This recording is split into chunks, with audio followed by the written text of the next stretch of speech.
Hello guys, welcome to the एलियस। आज की वीडियो में हम कोशिश करेंगे कि जो आपका light reflection and refraction chapter है उसके सारे इंपॉर्टेंट क्वेश्चन हम कवर कर लें इस एक ही वीडियो में, ताकि आपको एक तरह से रिवीजन भी हो जाए। और कोशिश करूंगा कि सारे टॉपिक जो भी इंपॉर्टेंट टॉपिक है वो कवर हो जाए थ्रू क्वेश्चंस ओनली। तो वो अच्छा रहेगा, आपके लिए हेल्पफुल हो जाएगा, है ना। तो बातें नहीं करते क्योंकि हो सकता है कि वीडियो लंबी हो। तो पहला क्वेश्चन आपका क्या कह रहा है, draw a ray diagram in each of the following cases to show what happens after reflection to the incident ray when.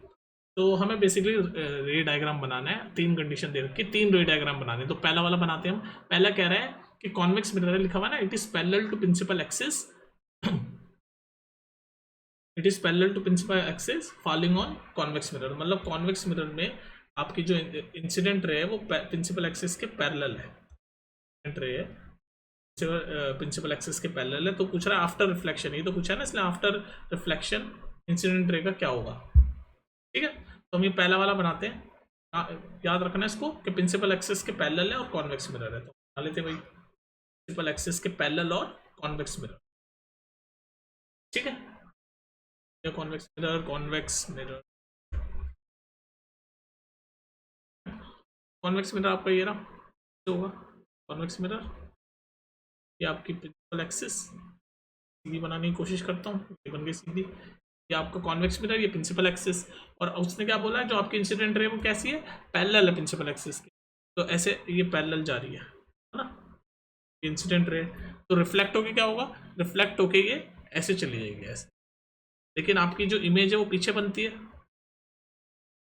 यहाँ पर फोकल पे आपकी इमेज बनेगी। तो ये आपका पहले का डायग्राम, ये आपकी इंसिडेंट रे, ये आपकी रिफ्लेक्टेड रे, ये आपका फोकस जहाँ पर ये इमेज बनाएगा। ठीक है, और ये कॉन्वेक्स मिरर है। सेकंड देखते हैं, सेकंड वाला पार्ट। सेकंड पार्ट कह रहा है कॉनकेव मिरर है और while passing through a principal focus. मतलब कॉनकेव मिरर पे अगर इंसिडेंट रे प्रिंसिपल फोकस से होते हुए गुजर रही है तो क्या होगा, प्रिंसिपल फोकस से होते हुए गुजर रही है तो क्या होगा। तो ये बना देते हैं, ये बना दूँ सेकंड भी, सेकंड भी ये बना देते हैं, कोई दिक्कत नहीं है। सेकंड, तो ये आपका कॉनकेव मिरर एक्सिस।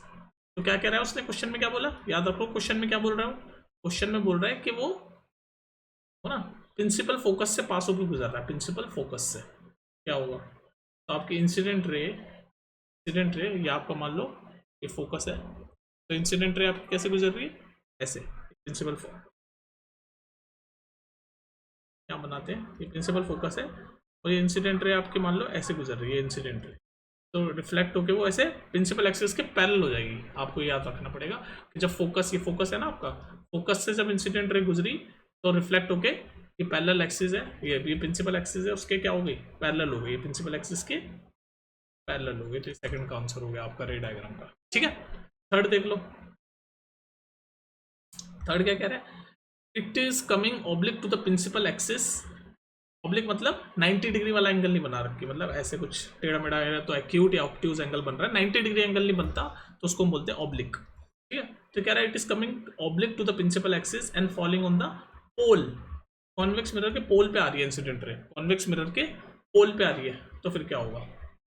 पहले तो मैं अपना कॉन्वेक्स मिरर बना लूंगा, ये बन गया आपका कॉन्वेक्स मिरर एक्स, और ये आपकी प्रिंसिपल एक्सिस। ठीक है, तो क्या कह रहा है वो कि कॉन्वेक्स मिरर के पोल पे ऑब्लिकली आ रही है, तो ऐसे आएगी, आ रही है देखो, ऑब्लिक आ रही है ना, ऑब्लिक, ये पोल है तो उसके पोल पे आई है ऐसे इंसिडेंट रे। तो क्या होगा, रिफ्लेक्ट होके ये इसी डायरेक्शन में, मतलब इसी एंगल के साथ, जैसे एंगल ऑफ इंसिडेंट है तो एंगल ऑफ रिफ्लेक्शन बनाते हुए ऐसे गुजर जाएगी। तो इस केस में क्या होगा, angle of incidence is equal to angle of reflection होगा। थर्ड का आंसर ये है आपका। तो आपको सारे डायग्राम पता चल गए आपके तीनों के। नेक्स्ट क्वेश्चन देखते हैं। नेक्स्ट क्वेश्चन समझ आ गया नहीं वाला, नेक्स्ट क्वेश्चन देखो आप जल्दी से।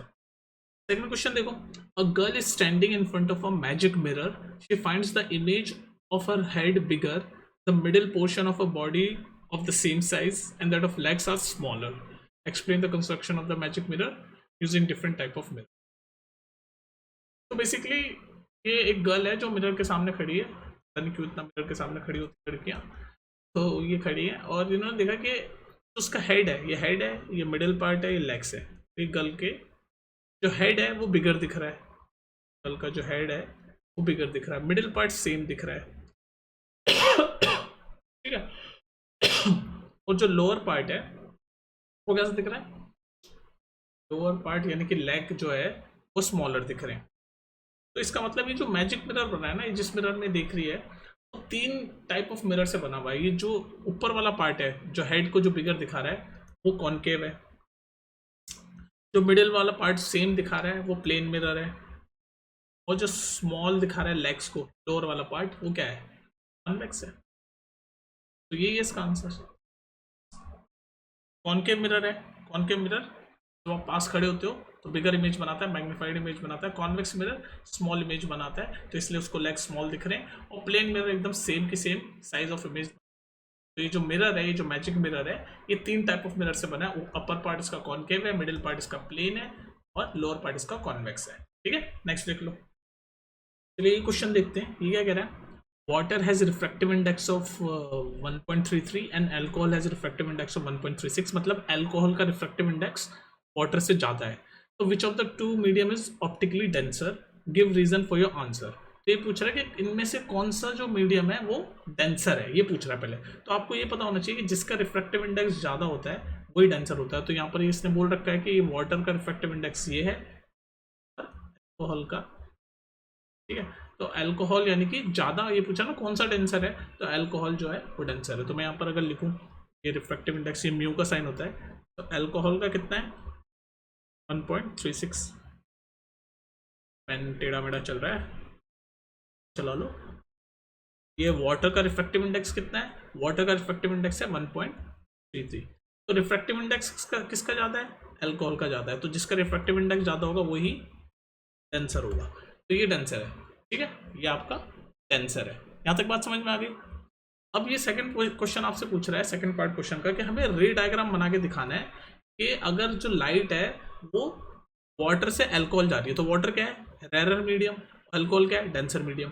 तो हमेशा आपको, मैंने ये कॉन्सेप्ट पहले भी पढ़ा है, जब मैं कॉन्सेप्ट आपको पढ़ा रहा था तो मैंने समझाया था कि जब भी लाइट रेरर से डेंसर मीडियम की तरफ जाती है तो वो क्या करती है? टुवर्ड्स द नॉर्मल बैंड होती है, टुवर्ड्स द नॉर्मल। ये कॉन्सेप्ट मैंने आपको पहले ही बताया था। और इसका अपोजिट अगर डेंसर से रेरर मीडियम की तरफ जाती है तो away from the normal band होती है, मतलब नॉर्मल से दूर चली जाती है अगर डेंसर मीडियम से रेरर मीडियम जारी होती है। और अगर रेरर मीडियम से डेंसर मीडियम जारी होती है तो नॉर्मल की तरफ बैंड हो जाती है। तो हमें यानी कि वाटर से अल्कोहल यानी कि रेरर मीडियम से डेंसर मीडियम जाने के लिए क्या रहा है, यानी कि नॉर्मल की तरफ जाएगी। तो उसका रे डायग्राम बना सकते हैं, यहाँ पर देख लो। ऐसे मान लो आपका मैंने बना दिया रे डायग्राम, और ये बीच में नॉर्मल लाइन है, ये नॉर्मल लाइन है। तो आपकी ऐसे ये लाइट आ रही है, इंसिडेंट रे ऐसे आ रही है, ये आपकी इंसिडेंट रे, ये बनाता हूँ मैं, ऐसे इंसिडेंट रे आ रही है। एक सेकेंड, ये इंसिडेंट रे आपकी है ना।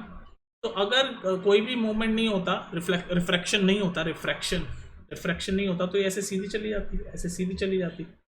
लेकिन रिफ्रैक्शन हो रहा है, अगर रिफ्रैक्शन नहीं होता तो ऐसे सीधी चली जाती है। लेकिन रिफ्रैक्शन हो रहा है तो ये बैंड हो जाएगी किसकी तरफ? नॉर्मल की तरफ। तो नॉर्मल लाइन ये है ना डॉट वाली, तो ऐसे सीधी जाने के बजाय, सीधी जाने के बजाय ऐसे बैंड हो गई, देख लो की तरफ बैंड हो, ये मान लो रिफ्रैक्टिव इंडेक्स। तो बस यही है कि हमें पता है कि रेरर यानी कि ये वाटर मीडियम था और ये अल्कोहल मीडियम है। ये आपका रेरर मीडियम है और अल्कोहल आपका डेंसर मीडियम है। और रेरर से डेंसर जा रही है तो देख लो ये ऐसे सीधी जाने के बजाय इधर मुड़ गई, नॉर्मल की तरफ मुड़ गई, है ना।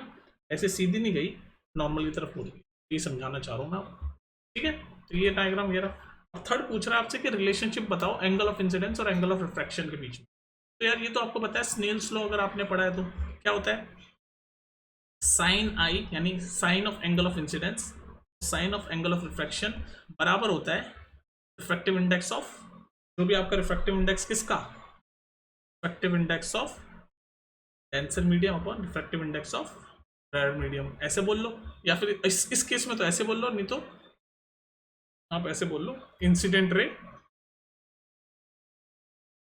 ये वाली कौन सी, वाटर, ये वाली है ना वाटर वाली, यानी कि 1.36 यानी अल्कोहल वाला रिफ्रैक्टिव इंडेक्स अपॉन वाटर वाला रिफ्रैक्टिव इंडेक्स। ये आपका रिलेशनशिप है जो पूछ रहा है। साइन है अपॉन साइन आर किसके बराबर होगा, आई मतलब ये एंगल ऑफ इंसिडेंस, आर मतलब एंगल ऑफ रिफ्रैक्शन। तो sine I upon sine R बराबर होगा refractive index of alcohol upon refractive index of water का। तो अल्कोहल का क्या है 1.36, वाटर क्या है 1.3।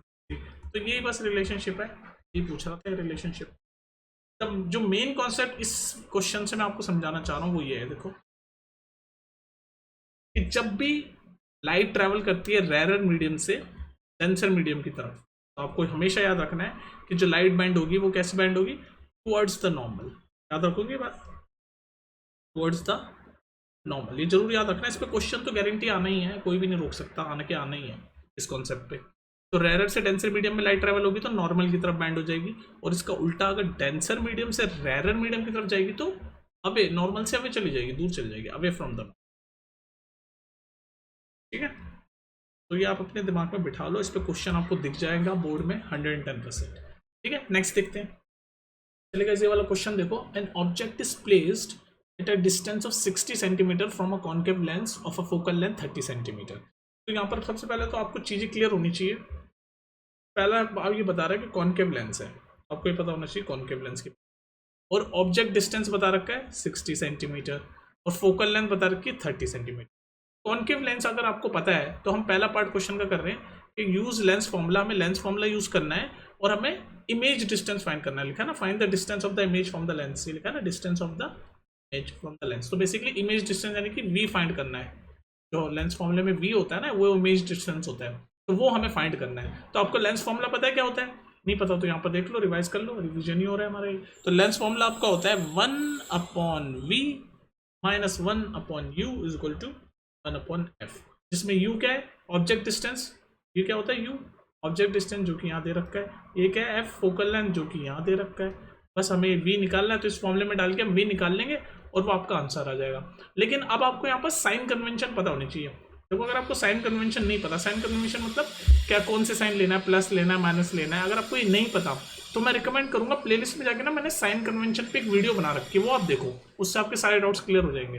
वैसे मैं हल्का सा आपको हिंट दे देता हूँ, साइन कन्वेंशन इसकी लेंसेज की भी वैसे ही काम करती है जैसे हमारे मैथ्स में एक्सिस की करती है ना, ऐसे ये वाई एक्सिस होती है, एक्स एक्सिस होती है, तो ये वाली साइड जो सारी नेगेटिव होती है, ये पीछे वाली, सॉरी ये वाली साइड सारी पॉजिटिव होती है, पॉजिटिव साइड है, ये नेगेटिव साइड है, और ऐसी ये वाई एक्सिस पे जो ऊपर वाली होती है पॉजिटिव होती है, नीचे वाली नेगेटिव होती है। तो ऐसी लेंस में भी हम ऐसे ही देखेंगे, जैसे मान लो ये लेंस है, वाई एक्सिस को लेंस कंसिडर करो, तो जो ये लेफ्ट में, लेंस के जो लेफ्ट में होती है वो सारी चीज़ें नेगेटिव होती है, राइट में होती है वो सारी पॉजिटिव होती है, लेंस के अपर साइड में जो चीज़ें होती है पॉजिटिव होती है, और नीचे होती है वो सारी नेगेटिव होती है। ठीक है, इसको डिटेल में आप समझ लेना, यहाँ पर आई होप मैंने आपको समझा दिया, बिल्कुल एक्सिस की तरह ही साइन काम करते हैं। तो इसने बोल दिया ऑब्जेक्ट कॉन्केव लेंस है, तो थर्ड पार्ट हमारा डायग्राम ही है, तो हम यहीं पर ही डायग्राम भी बना देते हैं, रे डायग्राम। तो हम देख लेते हैं भाई, या फिर पहले हम ये इमेज डिस्टेंस निकाल देते हैं। तो हमें पता है कॉन्केव लेंस है, और कॉन्केव लेंस में फोकल लेंथ होता है लेफ्ट साइड में, तो फोकल लेंथ जो है वो नेगेटिव होता है। आपको याद रहना चाहिए कि फोकल लेंथ हमेशा क्या होता है? फोकल लेंथ हमेशा नेगेटिव होता है in case of concave lens, ये आपको हमेशा के लिए याद रखना पड़ेगा, focal length is always negative. ठीक है, तो अब इस formula 1/v minus 1/u is equal to 1/f हम डाल के ये फर्स्ट पार्ट सॉल्व कर रहे हैं। ये हमारा लेंस फॉर्मूला मैं दोबारा लिख रहा हूँ, 1/v minus 1/u is equal to 1/f, और मैंने कहा आपका फोकल लेंथ नेगेटिव है, तो यहाँ 30 सेंटीमीटर है, यानी कि focal length is equal to -30। मेरे को पता है कि कॉन्केव लेंस में फोकल लेंथ हमेशा नेगेटिव होती है, आपको याद रखना है। ठीक है, इमेज ऑब्जेक्ट डिस्टेंस कितना है? 60 सेंटीमीटर, तो ऑब्जेक्ट भी नेगेटिव होगा।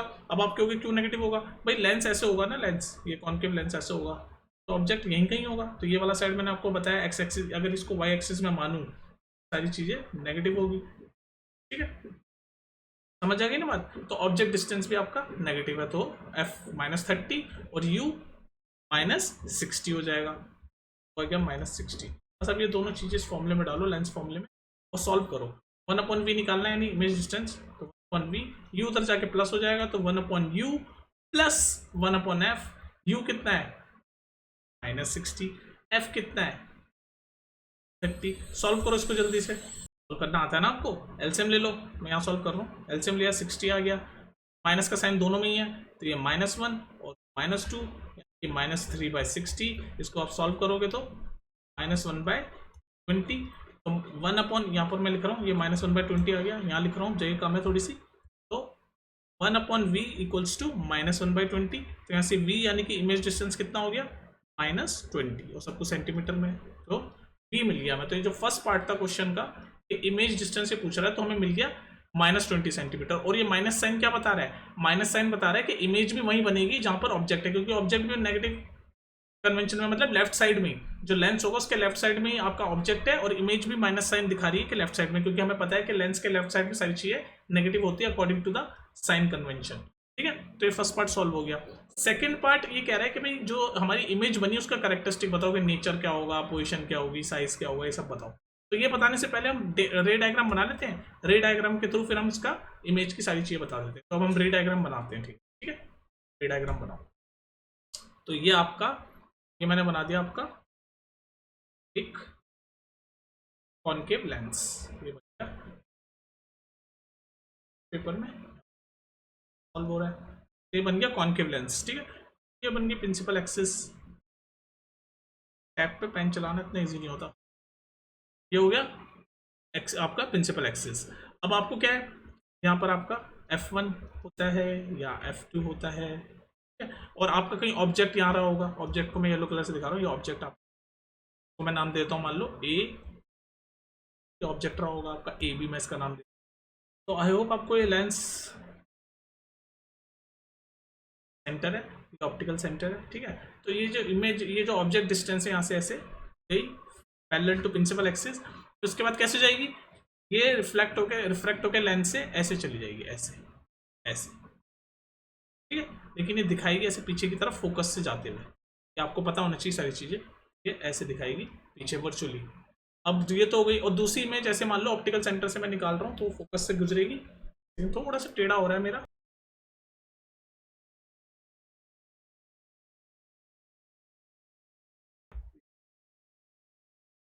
दूसरी जो पहली रे तो देखिए आपने, ये वाली जो मैं दिखा रहा हूँ इसे प्रिंसिपल चल गई, बाद ऐसे की तरफ ये F1 की तरफ लेंस से गुजर गई, ताकि रिफ्लेक्ट हो जाए पिंक, ऐसे जाएगी मान लो फोकल आपकी फोकल एक्सिस से, जब इससे गुजरती है कैसे जाएगी, वापस ही उसी डायरेक्शन, ये इमेज का बनती है, यहाँ पर दोनों एक्सिस, ए बी इमेज बनी, ये ए बी ऑब्जेक्ट था और ये इमेज आपकी कैसी बनी, वर्चुअल बनी, वर्चुअल, जैसे ये ए और बी था, डैश और बी था, ए बी, इमेज को दे दिया। आप कैरेक्टरिस्टिक जो सेकंड क्वेश्चन था वो भी आप बता सकते हो, क्या क्या कैरेक्टरिस्टिक जो है वो वर्चुअल है, जो है वो इरेक्ट है, छोटी है, देख लो ऑब्जेक्ट,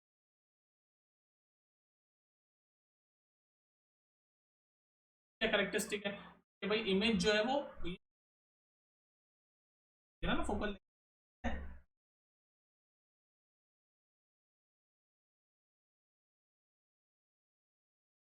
सेंटर एंड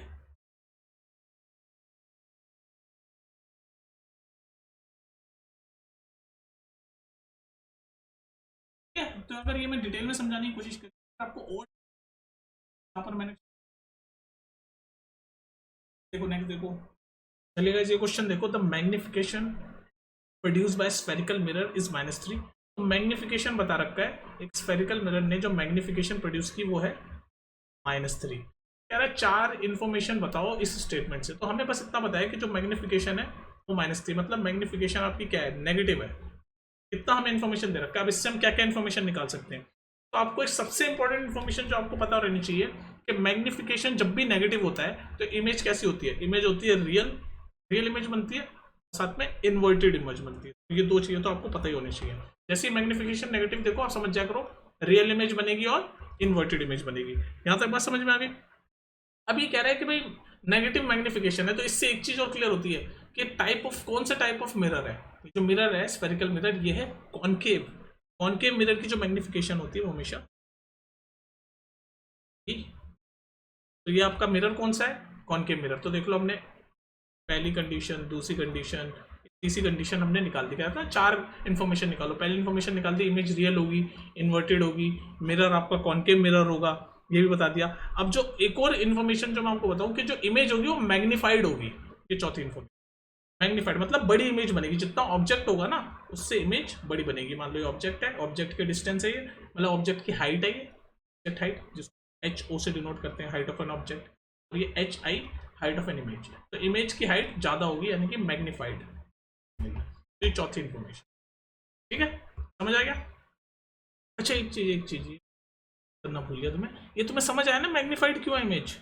भाई जब भी आपकी मैग्निफिकेशन 1 से बड़ी होगी, बिना साइन देखे, आप ये साइन मत देखो, क्योंकि इसमें क्या होता है, मैग्नीट्यूड देखो सिर्फ। मैग्नीट्यूड मतलब आसान भाषा में बोलो तो नंबर देखो सिर्फ। अगर नंबर जैसे नंबर 3 है, आप साइन भूल जाओ, सिर्फ मैग्नीट्यूड यानी कि नंबर देखो। तो अगर मैग्निफिकेशन 1 से बड़ी होती है तो हमेशा, मतलब m की वैल्यू अगर 1 से बड़ी होती है तो इमेज हमेशा मैग्नीफाइड होगी, यानी कि बड़ी होगी। जैसे हाइट ऑफ इमेज ऑब्जेक्ट की इमेज से बड़ी होगी, तो इसलिए यहाँ पर मैग्नीट्यूड 3 है, यानी कि 1 से बड़ा है, इसलिए मैग्नीफाइड इमेज बनेगी। तो यहाँ जैसे मैंने -3 देखा तो मुझे पता चल गया भाई 1 से बड़ी है m की वैल्यू। सिर्फ वैल्यू देखते हैं, इसमें साइन नहीं देखते। जो आपको हाइट बताने के लिए सिर्फ वैल्यू देखोगे, तो वैल्यू 1 से बड़ी है, 3 तो 1 से बड़ा होता है, तो इसलिए हमने लिखा ये चौथा मैग्नीफाइड। ठीक है, समझ आ गया ना?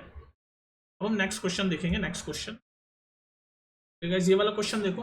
Rahul wants to have an erect image of an object using a converging mirror of focal length 40 centimetre. तो देखो इस एक सेंटेंस में हमें कितनी सारी चीजें पता हो गई। तो उसके लिए आपको क्या पता होना चाहिए? कॉन्सेप्ट्स। तो कॉन्सेप्ट्स आपको पता होने चाहिए। देखो सबसे पहले तो ये मिरर इसने बोला कन्वर्जिंग मिरर। कन्वर्जिंग मिरर कौन सा होता है? Concave mirror. तो हमें पहले तो ये पता चल गया भाई बात हो रही है कॉनकेव मिरर की, आपको चीजें पता होनी चाहिए। तो सबसे पहले तो कन्वर्जिंग, जैसे उसने बोला कि कन्वर्जिंग मतलब कन्वर्ज कर लेता है अपनी तरफ सारी रेज को, तो वो कौन सा मिरर होता है? Concave mirror. तो हमें मिरर पता चल गया। अब वो कह रहा है कि उसको इमेज कैसे चाहिए? इरेक्ट इमेज चाहिए, वर्चुअल और इरेक्ट इमेज चाहिए उसको। यहाँ तो सिर्फ इरेक्ट बता रखा है, पर वर्चुअल भी बनेगी ऑब्वियसली। उसको इरेक्ट इमेज चाहिए, इन्वर्टेड नहीं चाहिए, इरेक्ट सीधी इमेज चाहिए उसको। और उसको इमेज चाहिए, मतलब वो कह रहा है कि इमेज ऑफ एन ऑब्जेक्ट, ये जो ऑब्जेक्ट है वो कहाँ रखा हुआ है?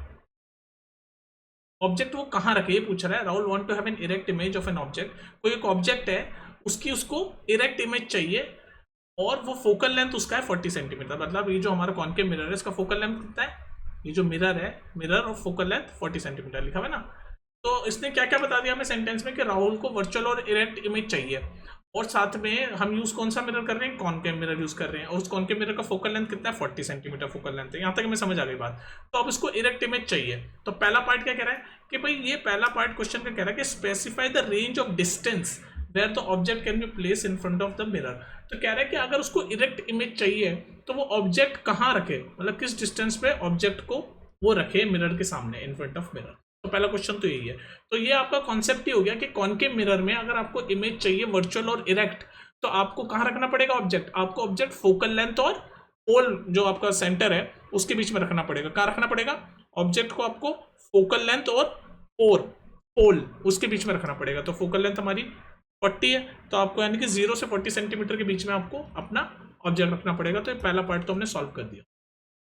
देखो ध्यान से सुनो, ये जो कॉनकेव मिरर होता है, ये कॉनकेव मिरर है, ये फोकल लेंथ है। चलो यहाँ ये थर्ड पार्ट भी कर लेते हैं रे डायग्राम। तो ये फोकल लेंथ है, फोकल लेंथ की वैल्यू कितनी दे रखी है? डिस्टेंस 40 सेंटीमीटर, ये रहा 40 सेंटीमीटर। तो ये कह रहा है कि इसको कैसी इमेज चाहिए? वर्चुअल और इरेक्ट। इरेक्ट बोल रखा है इसने सिर्फ, तो इरेक्ट और वर्चुअल बनेगी, ये इमेज चाहिए। तो हमें इरेक्ट और वर्चुअल इमेज के लिए कॉनकेव मिरर के केस में हमेशा अपना ऑब्जेक्ट फोकल लेंथ और ये जो पोल है इसके बीच में रखना पड़ेगा। तो यहाँ कहीं अगर हम अपना ऑब्जेक्ट रखेंगे, मान लो तो ऐसे जाएगा। मान लो ये पहली हमने रे निकाली पैरेलल टू द, पहली हमने रे निकाली parallel to the principal axis, तो रिफ्लेक्ट होके कैसे जाएगी? ऐसे फोकस से गुजरेगी। तो पीछे क्योंकि इतनी पास है तो पीछे की तरफ जाएगी वो ऐसे। और दूसरी इमेज मान लो, ये पिंक कलर से मान लो मैंने कहाँ निकाली, दूसरी इमेज मान लो मैंने निकाली थी सेंटर ऑफ कर्वेचर से। सेंटर ऑफ कर्वेचर से मैंने पास करी दूसरी इमेज, ऐसे गई ऐसे गई ऐसे गई, यहाँ जाके कहीं मिली है। ठीक है, तो इमेज कहाँ बनी? यहाँ बनी इमेज, ये बन गई इमेज। तो ये ऑब्जेक्ट था येलो वाला ए बी नाम का, और ये इमेज बन गई पिंक वाली ए डैश बी डैश नाम की। तो इमेज देख लो इरेक्ट बनी, इन्वर्टेड नहीं है। ये देखो ए और बी है, तो ये भी ए और बी है, इन्वर्टेड नहीं हुई, इरेक्ट ये सीधी ही है इमेज, पर वर्चुअल ये पीछे की तरफ बनी है वर्चुअल इमेज। तो बेसिकली हमने थर्ड पार्ट जो है रे डायग्राम वो भी क्लियर कर दिया। और ये फर्स्ट पार्ट जो पूछ रहा था कि भाई आपकी कहाँ रखें उस ऑब्जेक्ट को, तो मैंने बता दिया ऑब्जेक्ट येलो वाला कहाँ रखा हुआ है? फोकल लेंथ और ये पोल के बीच में। ठीक है, सेकंड पार्ट क्या कह रहा है? विल द इमेज में बिगर और स्मॉलर देन द ऑब्जेक्ट। तो वो तो आपको दिख ही रहा है कि कैसी है, बड़ी है छोटी, बताओ। अरे मैग्नीफाइड है ये ऑब्जेक्ट, देखो इतना छोटा है, इमेज देखो कितनी बड़ी है, तो बिगर। ठीक है, मैग्नीफाइड, बिगर मतलब मैग्नीफाइड। ठीक है, तो इस क्वेश्चन से आपको समझने वाली बात क्या है कि जब भी आपको कॉनकेव मिरर के केस में इरेक्ट इमेज चाहिए तो आप हमेशा ऑब्जेक्ट को कहाँ रखोगे? फोकल लेंथ और पोल के बीच में। जैसे मैंने रखा ये फोकल लेंथ, तेरा पोल, तो इन दोनों के बीच में या येलो में मैंने। ठीक है, थोड़ा सा क्लटर अप है, आप समझ गए होंगे आई होप। नेक्स्ट देखते हैं। चलिए गाइस, ये वाला क्वेश्चन देखो। The absolute refractive indexes of glass and water are 4/3 and 3/2 respectively. If the speed of light is in glass is 2 × 10⁸ meter per second, calculate the speed of light in first vacuum में और second water में। इसके लिए तो आपको formula पता होना चाहिए। आपको सबसे पहले तो इसने ग्लास के रिफ्रैक्टिव इंडेक्स दे रखा है और कलर कोडिंग कर देते हैं पिंक में, वाटर का आपको रिफ्रैक्टिव इंडेक्स, ठीक है। ये आपको इसने क्वेश्चन में दे रखा है और आपको स्पीड ऑफ लाइट भी दे रखी है। मेरी speed of light in glass, ध्यान रखो, the speed of light in glass, glass में दे रखी है स्पीड ऑफ लाइट, ये ध्यान रखो। तो हमसे पूछा है स्पीड ऑफ लाइट आपको पता लगाना है वैक्यूम में और स्पीड ऑफ लाइट आपको पता लगाना है वाटर में। तो आपको ये फॉर्मूला पता है रिफ्रैक्टिव इंडेक्स का? रिफ्रैक्टिव इंडेक्स का फॉर्मूला ऐसे होता है, speed of light in vacuum या फिर स्लैश एयर बोल लो upon speed of light in medium, जो भी मीडियम है उसमें, जो भी मीडियम की हम बात कर रहे हैं वो, ये होता फॉर्मूला। मतलब इसको ऐसे लिखें तो speed of light in vacuum मतलब सी, जो भी सी होती है speed of light in vacuum, और जो भी हमारा मीडियम है, जो भी मीडियम दे रखा है, ग्लास है, वाटर है, क्या है वो, और ये आपका रिफ्रैक्टिव इंडेक्स होता है, ठीक है। तो अगर आपसे कोई पूछे, जैसे यहाँ पर इस केस में इसने पूछा कि ग्लास में रिफ्रैक्टिव इंडेक्स दे रखा है इसने 4/3, ग्लास में दे रखा है, और वाटर में दे रखा है 3/2, और हमसे क्या पूछ रहा है? Speed of light in vacuum में पूछ रहा है हमसे, वैक्यूम में। तो हम इस फॉर्मूले का यूज करके आंसर निकालेंगे। तो हम मान लो कि ए टू ग्लास, हमें पता है ग्लास का रिफ्रैक्टिव इंडेक्स कितना है 4/3, तो हम यहाँ पर क्या लिखेंगे? हम यहाँ पर क्या लिखेंगे? देखो इस क्वेश्चन को देखो, फर्स्ट पार्ट हमें क्या करना है, हमें वैक्यूम में स्पीड ऑफ लाइट निकालनी है वैक्यूम में। तो मैंने फॉर्मूला क्या बताया, ये आपका refractive index speed of light in vacuum upon speed of light in medium. तो देखो पहले रिफ्रैक्टिव इंडेक्स हम कौन सा देखेंगे? ग्लास का देखेंगे, क्योंकि हमें स्पीड ऑफ लाइट ग्लास की दे रखी है इससे। तो हम यहाँ पर नीचे ग्लास का ये डालेंगे, वैक्यूम की हमें निकालनी है, और ये ग्लास का रिफ्रैक्ट, क्योंकि ग्लास की लाइट ली है तो ये रिफ्रैक्टिव इंडेक्स ग्लास वाला लेंगे जो कि 4 यहाँ डालेंगे। समझ आ गई? 4/3 यहाँ डालेंगे, नीचे हमारी मीडियम, जो भी मीडियम है हमारा ग्लास मीडियम है तो उसकी लाइट डालेंगे और हमारे वैक्यूम आ जाएगा, फर्स्ट पार्ट आ जाएगा। तो सॉल्व करें हम, डाला हमने ग्लास का रिफ्रैक्टिव इंडेक्स 4/3, वैल्यू पुट कर रहा हूँ, कुछ नहीं। स्पीड ऑफ लाइट हमें निकालनी है, speed of light in vacuum ये हमें निकालनी है, तो एज इट इज। और speed of light in medium, तो कौन सा मीडियम लिया हमने रिफ्रैक्टिव इंडेक्स का? ग्लास लिया है, तो स्पीड ऑफ लाइट हमें ग्लास की पता होनी चाहिए, कितनी है? 2 × 10⁸ मीटर। इसको आप सॉल्व कर दो तो आपको वैक्यूम यानी कि फर्स्ट पार्ट का स्पीड की लाइट पता चल जाएगी। सॉल्व कर दो, सॉल्व कर रहा हूँ बस, 4/3 जाके मल्टीप्लाई हो जाएगा 2 × 10⁸ मीटर पर सेकेंड, 4 2 8, तो ये हो गया 8 × 10⁸ मीटर पर सेकेंड, और 8/3 है। इसको आप और फर्दर सॉल्व करोगे तो 2.67 आएगा। अगर डेसिमल में निकालना है 8/3 को तो 2.67 × 10⁸, ये फर्स्ट पार्ट हो गया सॉल्व वैक्यूम वाला। अब अगर आपको speed of light in water निकालनी है तो अब यही फॉर्मूला सेम चलेगा, speed of light in water निकालनी है तो आपको पहले तो यहाँ पर वाटर का रिफ्रैक्टिव इंडेक्स निकालना होगा, यहाँ पर आपको वाटर का रिफ्रैक्टिव इंडेक्स लिखना होगा। लेकिन अब आप जरा ध्यान से देखो, अब आपको speed of light in water निकालनी है और आपको ऊपर क्या पता चल गई? Speed of light in vacuum आपको पता चल गई, कितनी है? 2.67। तो यहाँ पर वैक्यूम की आप लिख दोगे और स्पीड, तो यहाँ पर आपको ये वाला पार्ट अब पता चल गया, इसी फॉर्मूले में अब ये वाला पार्ट पता चल गया। तो आप ये डाल दोगे, ये चीज़ यहाँ पर डालोगे, और यहाँ पर मीडियम की लाइट हमें कैलकुलेट करनी है तो वो वाटर की आप यहाँ कैलकुलेट करोगे, और ये रिफ्रैक्टिव इंडेक्स 3/2 है, यहाँ पर 3/2 डालो। समझ आ रही है ना चीज़ें? कन्फ्यूजन तो नहीं हो गई? तो यहाँ पर 3/2 डाल दिया। ऊपर speed of light in vacuum अभी कैलकुलेट की 7 × 8 मीटर, और नीचे मीडियम, कौन सा मीडियम है? वाटर, जो कि हमें कैलकुलेट करना है, तो PG लिख देता हूँ, BW लिख देता हूँ, बस इसको सॉल्व करता हूँ, यहाँ से आपकी वाटर की भी स्पीड ऑफ लाइट आ जाएगी। यही फॉर्मूले से आपको बस चीज़ें थोड़ी सी क्लियर करते हुए लिखनी है, तो इसको आप सॉल्व करोगे, वही आपका आंसर है, करके देख लेना, डिवीजन मल्टीप्लिकेशन, ठीक है, जो भी है। नेक्स्ट देख लो, चलिए ये वाला क्वेश्चन देखो। देखो रे डायग्राम आपको सारे पता होने चाहिए, मिरर के, लेंस के, सब पढ़ा चुका हूँ, जाके देख लेना। तो अगर वो सारे पता होंगे तो ये सब क्वेश्चंस आप इजीली कर लोगे, और उन रे डायग्राम्स पे आपके क्वेश्चन 110 आने वाले हैं, तो उनको आप हल्के में मत लो। तो जैसे ये क्वेश्चन है, कह रहा है ऑब्जेक्ट है वो 2f1 पे पोजिशन पे है कॉन्वेक्स लेंस के, तो उसकी पोजिशन क्या होगी? इमेज जो बनेगी साइज क्या होगा और नेचर क्या होगा ये पूछ रहा है। तो रे डायग्राम का डायरेक्ट क्वेश्चन आ गया बिल्कुल ही। कौन सा लेंस है? Convex lens.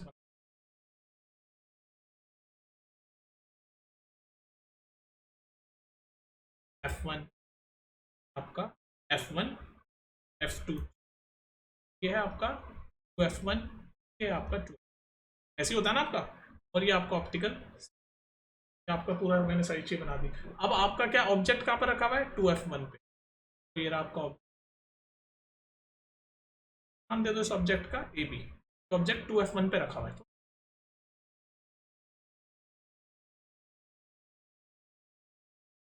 ये ऑब्जेक्ट है आपका AB नाम जो 2F1 पे रखा हुआ है। तो पूछ रहा है अब ये 2F1 पे जो ऑब्जेक्ट रखा हुआ है तो उसकी इमेज वगैरह कहाँ बनेगी? 3 क्वेश्चन पूछ रहे हैं। तो हमें पता है जब भी ऑब्जेक्ट 2F1 पे होता है तो इमेज उसकी कहाँ बनती है? उसकी इमेज बनती है 2F2 पे। जो ऑब्जेक्ट 2F1 पे होता है तो इमेज उसकी कहाँ बनती है? 2F2 पे। तो देखो बना के दिखा दो। जैसे पहली रे पैरेलल गई प्रिंसिपल एक्सिस के से रिफ्रैक्ट होके कहाँ से जाती है? रिफ्रैक्ट होके F2 से गुजर जाती है। पैरेलल जो होती है वो कहाँ से गुजर जाती है? F2 से। पहली रे आपकी, हमें रे डायग्राम बनाना है, इमेज बनाना है, तो कम से कम 2 रे तो दिखानी है। तो पहली रे पैरेलल गई प्रिंसिपल एक्सिस से F2 से होते हुए गुजर गई रिफ्रैक्ट होके। दूसरी रे बनाया तो मैं पिंक कलर से, जो कि मान लो ऑप्टिकल सेंटर से गुजर रही है। कहाँ से गुजर रही है? ऑप्टिकल सेंटर से। तो आप देख लेना उसको।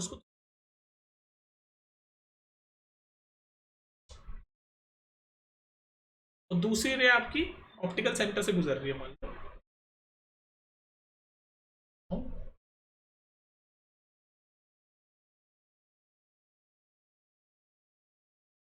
ये बन गई इमेज, और ये टकराती है उसको इमेज बोलते हैं। इमेज आपकी कहाँ बनी है? ये आपकी इमेज बन गई F2 पे। तो ये थोड़ा सा इसमें स्केलिंग की गड़बड़ी है, ये ऊपर से मैं लेता। आप इसको मान के चलो कि ये दोनों जो इमेज है, आपको ये याद होनी चाहिए वैसे तो ये चीज़ें, कि ये जो ऑब्जेक्ट है और ये जो इमेज है ये दोनों कैसी है? सेम साइज की है। ये दिख नहीं रही यहाँ पर सेम साइज की, पर सेम साइज की बनती है जब भी ऑब्जेक्ट 2F1 पे होता है और इमेज 2F2 पे बनती है कॉन्वेक्स लेंस में। तो इमेज कैसी होती है? सेम साइज की। तो ये जो साइज जो पूछ रहा है उसका आंसर है सेम साइज। ठीक है। उसके बाद क्या पूछ रहा था? पोजिशन पूछ रहा था, वो बता दिया हमने कि पोजिशन बनेगी 2F2 सेम साइज। और नेचर क्या है इमेज का? नेचर देखो कैसी बनी है, बताओ खुद बताओ नेचर कैसी है? इरेक्ट है, सॉरी रियल में इन्वर्टेड है। ये देखो ये AB है और ये नीचे बन गई, ऊपर थी और ये नीचे हो गई, मतलब इन्वर्टेड हो गई। ऐसे हो गई? इन्वर्टेड हो गई। B डैश देखो ना, ये ऑब्जेक्ट पर था, इमेज आपकी ऐसे इन्वर्ट हो गई। नेचर क्या है इमेज का?